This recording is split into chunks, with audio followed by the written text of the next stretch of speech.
Balitang Pambansa. Makakaharap ni Apollo Quiboloy ang ilang bagong witness sa pagpapatuloy ng investigasyon ng Senado tungkol sa mga kasong kinakaharap nito.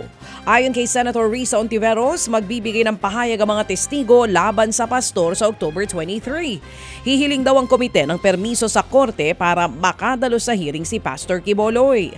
Nauna nang naghain ng arrest warrant ang Senado laban kay Quiboloy dahil sa hindi niya pagdalo sa mga hearing ng komite. Nahaharap naman ang pastor sa mga kasong child abuse at human trafficking. Wala namang nakikitang basehan ng isang kongresista para mapatalsik sa pwesto si COMELEC Chairman George Garcia. Kasunod yan ang mga ulat na planong maghain ng impeachment case ni dating Caloocan City Congressman Edgar Erice laban sa COMELEC chief dahil daw sa pagpabor sa Miru systems. Pero ayon kay One Rider Party List Representative Ramon Rodrigo Gutierrez, posibleng magdulot ng kawalan ng tiwala sa automated system ang planong impeachment complaint.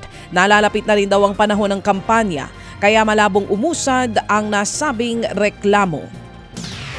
Gusto namang linawin ng isang grupo ang pagpapatupad ng DepEd ng overload pay para sa mga guro. Sa panayam po ng programang ito, sinabi ni John Del Panlaki, ang spokesperson ng Action and Solidarity for the Empowerment of Teachers o ASERT, na hindi nila alam kung saan kukunin ang pondo para sa overload pay. Iba't iba raw kasi ang interpretasyon ng mga paaralan.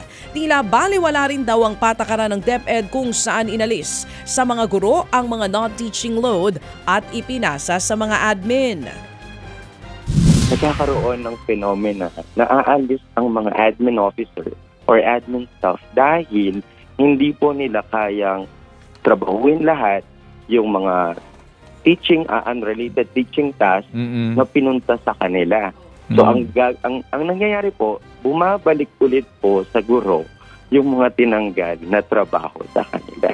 Yan po ang tinig ni John Del Panlaki, ang spokesperson ng Action and Solidarity for the Empowerment of Teachers o ASERT. Ted Filon at DJ Chacha ngayon nasa Radyo 5 92.3 News FM Monday to Friday 6 to 10 a.m.